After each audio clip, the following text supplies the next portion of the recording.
Hey business warriors, a business Shifu here, and I've just come back from a 7-week trip overseas where I've been implementing some of the strategies from the 4-Hour Work Week by Tim Ferris. And I'm going to talk about how I did, implementing this stuff in this book. But first, let's actually go through what this book teaches and what he means by certain terms. So first of all, the subtitle of the book is Escape the 9 to 5, Live Anywhere, and Join the New Rich. Okay, so first of all, what does he actually mean by the term new rich? So I'll give an example to illustrate this, but basically what he means is that it's not the amount of money that really determines whether you can live a luxury, rich style lifestyle, okay? Because there are a lot more circumstances, like where you live, your cost of living, etc., that are going to determine. So it's not actually your salary that determines this. Let's have a look at, an example, okay? So a guy who lives in New York City who earns $300,000 a year, he might not really be considered as rich as someone who lives out in the countryside who earns, $75,000 or even as low as $50,000 a year, okay? Now let me tell you where I'm going with this. It all comes down to the cost of living. So if we go on Zillow and we have a look at the cost of living in New York City, we have a look at the prices of apartments. Let's say a 3-bedroom apartment is what this guy probably wants. If he's got a family and stuff. So we'll go Upper West Side, nowhere super posh like Upper East Side, but let's go the Upper West Side. 3-bedroom apartments, they usually cost between $1 and $2 million, okay, depending on how luxurious they are. And some of these ones in the photos, they don't even look particularly that special. So between $1 and $2 million. Now, you compare that with me. I live, before I went on my trip, I was already implementing some of Tim Ferriss's strategies by, purposefully moving away from New York City because I have the ability to work from home. So I do not need to live near an office, okay? Our company has an office in New York City. Some of my co-workers use it. I don't bother to use it. I go there like once every 2 weeks, but otherwise I live an hour and a half away. I bought this house that we're in right now for $245,000. So you compare between $1 and $2 million to $245,000. Now I pay only $1,600 a month in mortgage payment, insurance, and taxes, okay, on this property. By contrast, our friend in his, $1.9 million apartment, 3-bedroom apartment in New York City, he pays $11,000 a month. Like, what? Okay, and what he's paying in HOA fees, okay, housing association fees, housing organization fees, actually is the same as my total mortgage and tax payment, okay, $1,600. So he's paying the same just in a housing association fee. I don't even have a housing association here, okay? So he's paying way more for something less good, all right? He has 1,700 feet, I have 1,800. He has to compete with others for on-street parking, all right? I have, space for about 8 cars on my driveway, and I have a single-car garage. He has no yard, all right? I have half an acre. So you can see that for way less money, you can have way better quality of life just by, deciding where you're going to live, okay, being smart. Now, obviously, our 9-to-5 guy, he has no way that he can do that because he's tied to this 9-to-5 job. So you have to implement some of the strategies in Tim Ferriss's book to put yourself in the situation where you can live somewhere else. And this gets taken to an extreme on steroids, where you consider someone who has a business in the US, but then they go and live half the year in, say, Mexico or Thailand, somewhere where the cost of living is way, way lower. I won't give you an example of that, but just, it's kind of like 10x on what we just, on the example that we just showed you. So the whole concept is lowering the price of what a rich lifestyle costs, and that is his term, the new rich. Now, another thing that money really can't buy is time. And that's another thing that Tim Ferriss in his book, he talks a lot about, freeing up your time. We'll talk about it, how he, how he says you can do that in a bit. But let's just first talk about the difference between someone who works a 9-to-5, is tied to a job, and someone like myself who has free time, okay, who can choose when they want to work and when they don't want to work, okay, because you're running your own business. A lot of stuff is automated and you can really make that choice yourself, okay? So let's take our $300,000 a year New York City guy. Let's say he likes skiing, okay? I'll use that as an example because that's what I like doing. But because of his 9 to 5, he can only go on weekends, all right? That's the only time he can go on any trips anywhere, typically. So it comes to Friday, he drives his car from his on-street parking space out of New York City. Immediately he's in a traffic jam because everyone else is trying to get out of the city on a Friday night to go for a weekend away, all right? So immediately, it's a bad experience. Then he drives up to the Catskills, okay, where there are a few ski mountains, and, there's a lot of other people on the slopes because, everyone else is going out of the city at the weekend. And in addition to that, the weather kind of sucks. It's very cold, it's windy, the sky is overcast, okay, it's not that beautiful blue skies day. It really isn't that great an experience. Obviously, he can only go at the weekend and he can't control the weather. That's beyond his control, so he has to just accept whatever is thrown at him, plus the crowds, all right? Then when he drives back on a Sunday night, he also gets stuck in traffic again because everyone else who went away for the weekend is driving back to the city at the same time, okay, to go to their 9 to 5 jobs the next day. Compare that with myself, okay? I already live an hour and a half out of the city, so I'm already halfway to the mountains, okay? I have a shorter drive.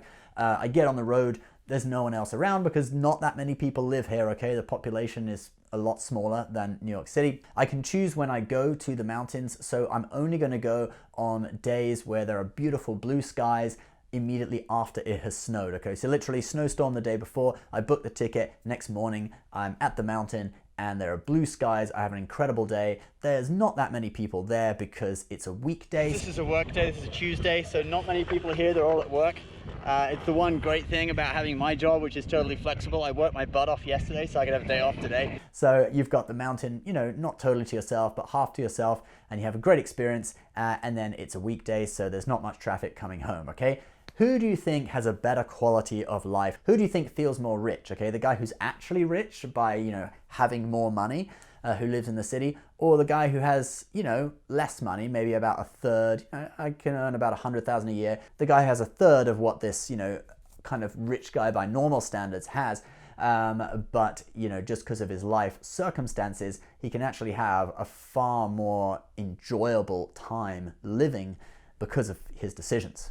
And this all starts with valuing your time, okay? So understanding opportunity cost of, spending 9 to 5 at a job, what you could be doing, spending time with your family or doing, various pursuits that you value, that maybe they don't bring in monetary gain, but you value them for the life experience, okay? Now, when he talks about valuing the time in the book, he starts with talking about eliminating wastes of time. A lot of that is answering emails, having meetings, okay? So if you have employees or contractors who always want to come and meet with you and ask questions, actually, if you put those meetings off, you'll find that these people often resolve the problems for themselves and they don't need you to actually solve the problem for them. And Tim Ferris, he explains in the book, he came to this realization about, cutting down the amount of help you give employees and also outsourcing various things. We'll talk about outsourcing in a minute. He came to this realization when he had developed this company selling vitamin supplements, right?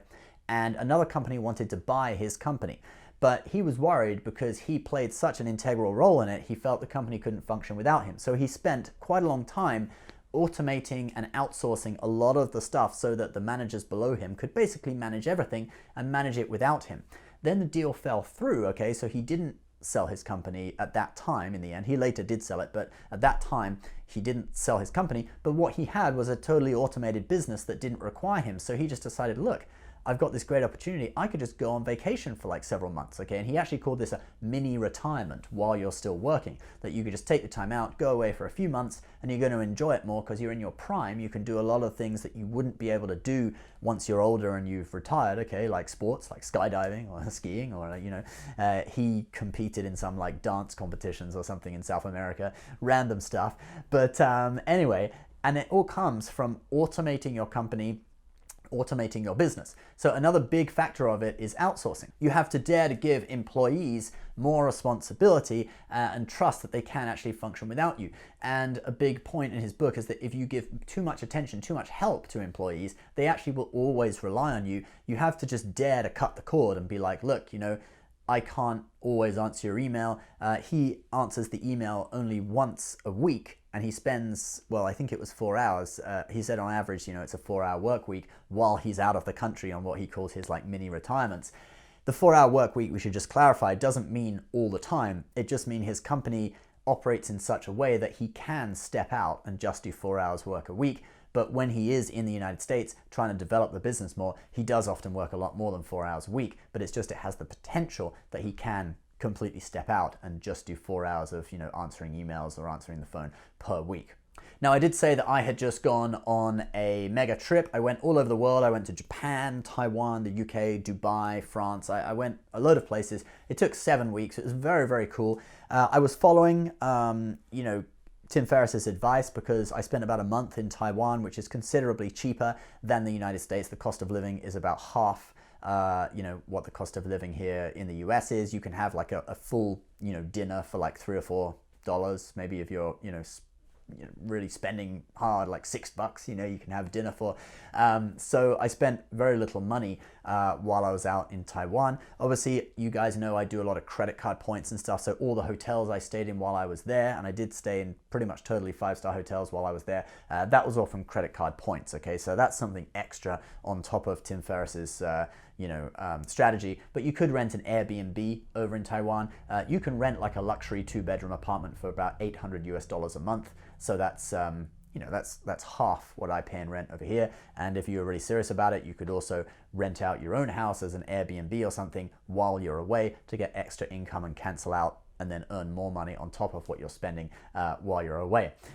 Now, in terms of income, I still earned quite a lot of money while I was away. I didn't see a significant drop in income. I'll show you some income stats so you can see my YouTube income, which is my main business, or a big part of my business, big revenue stream, is about $6,700 back in November before, for that month before I went on my trip. Then in December, it drops down. I went away halfway through December, and I did prepare quite a lot of videos for while I was away that I could just upload. I'm just there, I've got videos prepared. Click of my phone, I can upload a video. But because we weren't covering so much in the terms of breaking news and up-to-date stuff, we did see a decrease in views. So we earned $6,100 for December. And then in January, I kind of ran out of videos by the end of the month. I did do a few videos while I was away, about 4 hours a week. Okay, so my 4 hours a week wasn't really through answering emails, it was through actually editing videos and stuff, about 4 hours a week. So by the end of January, we had dropped down. We ended up making about $4,900, just under $5,000 for that month, which obviously was a bit of a drop in revenue, but it wasn't really a significant drop, and considering your cost of living during that time was a lot cheaper, you were still up. Now, in addition to that, I have a lot of other streams of revenue as well. So we'll just give you one other, which was referrals, okay? And referrals for Rakuten, which is a cashback website. It's very, very good. Now, they do payouts every 3 months. So actually on February 12th, I got a payout for work that I had done from September to December 2019, okay? And that paid out just as I was coming back from my mega trip.